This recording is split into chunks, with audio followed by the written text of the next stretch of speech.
El director de la XNT, el señor Francisco King, era una persona ajena completamente a las estridencias y los comerciales que él elaboraba, las producciones que hacía locales, eran casi un poema, ¿no?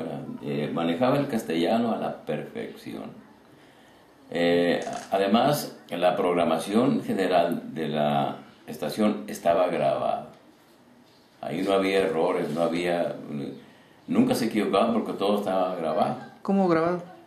Tenían unas grabadoras inmensas que le llamaban Ampex, también de rollos gigantescos, y tenían como unas 4 o 5, entonces tenía que ser pues muy ágil el operador para echar a andar un comercial aquí y antes de que termine correr y echar a andar el otro, y así se iba hasta la otra, pero ya era cuestión de habilidad. Yo comencé a los 17 años, duré un par de años, pero cuando llegué aquí ya me llamó la atención la XNT por eso.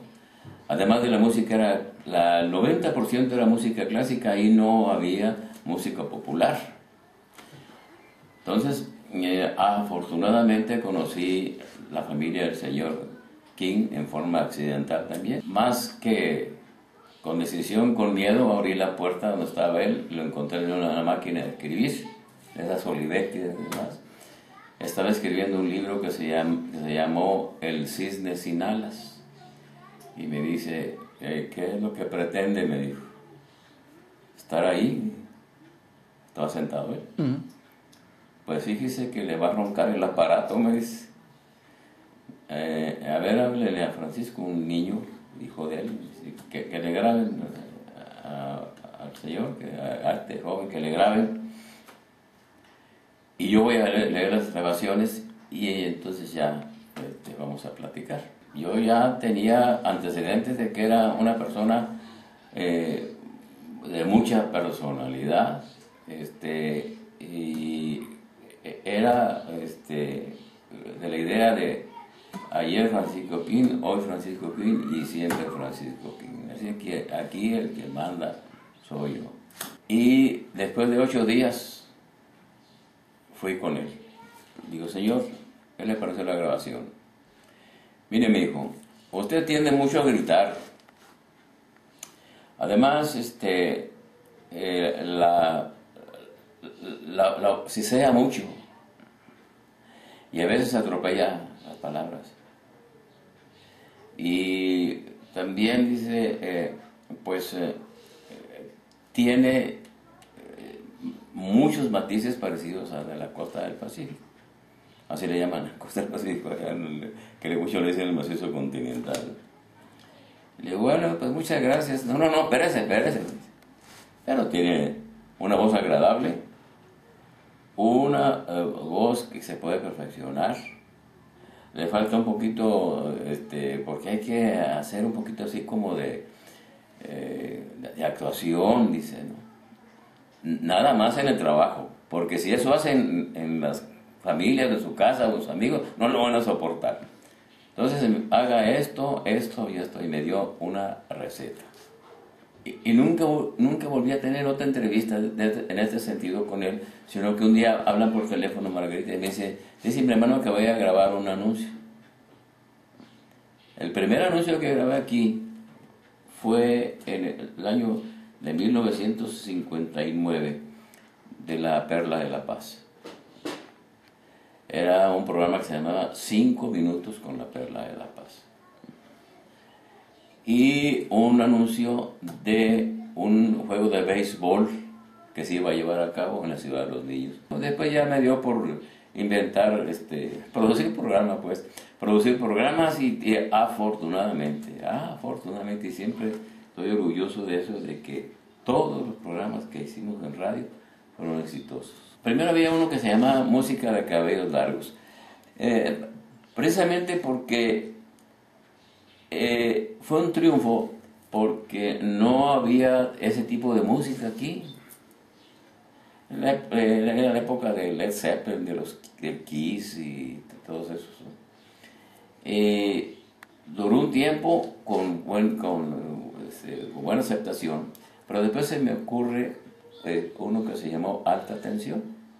Nos pusimos de acuerdo, el señor Marcos Carballo, que en ese tiempo tenía la mejor discoteca y más actualizada del estado, porque él tiene contactos directamente en Los Ángeles con el Hit Parade Internacional, y a él le mandaban el material discográfico y también le mandaban las listas de cómo estaban colocadas las melodías. Entonces hicimos nosotros un Hit Parade aquí, con ese programa Alta Tensión, que llegó a ser el programa más famoso. No tenía yo la idea de la penetración que tenía ese programa, porque antes los jóvenes no oían ese tipo de música aquí en lo local, tenían que irse allá a la Virgencita con un radio de transistores, o se iban allá para el Pichilingue para poderlos oír. Y aquí ya lo tenían, pero lo tenían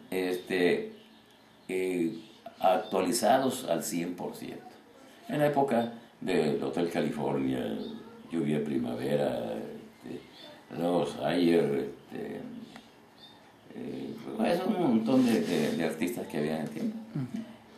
Y ese programa terminó porque ya estaba saturado de gente.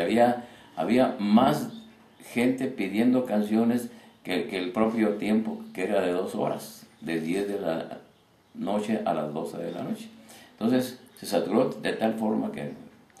Y después produjimos uno que se llamaba Juventus Siglo XXI, que ya fue la época de los Bee Gees y de todos esos cantantes que todavía por ahí se escuchan. En una ocasión se nos vinieron 2 ideas, pero 2 ideas descabelladas.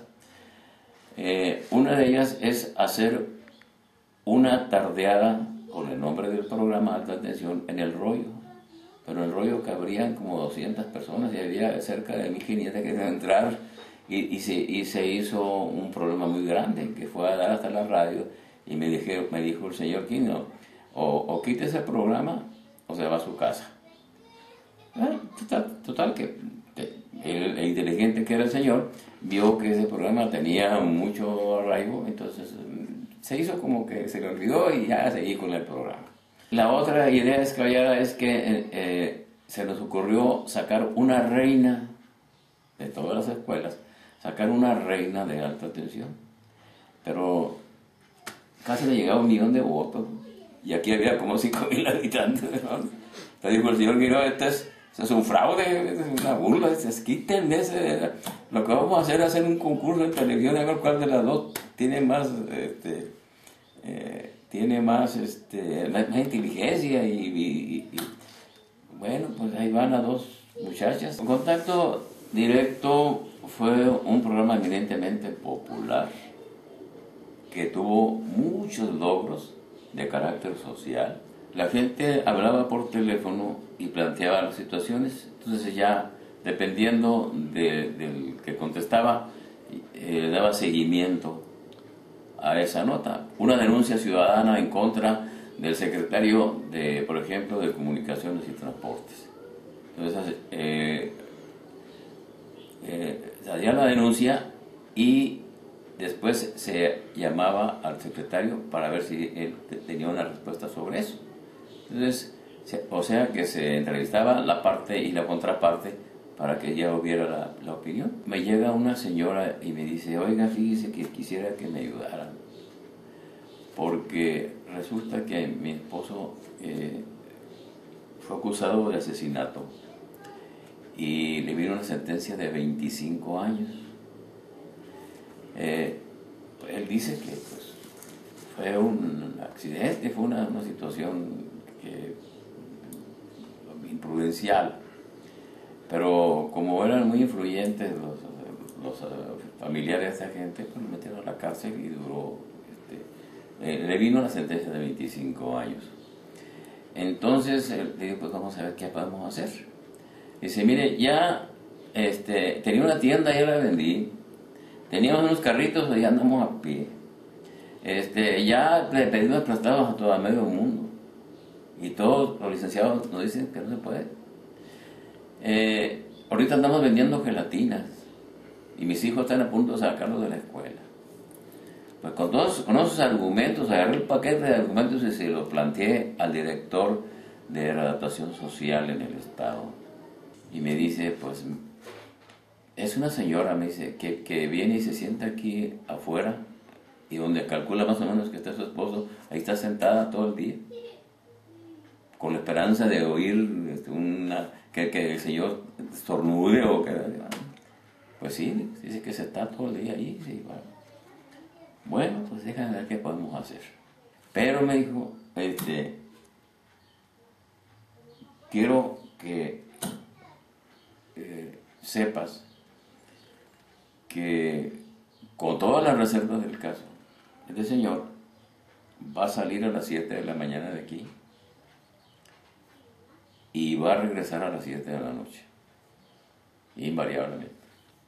Entonces él podrá ir a su casa, desayunar, bañarse y estar en su casa.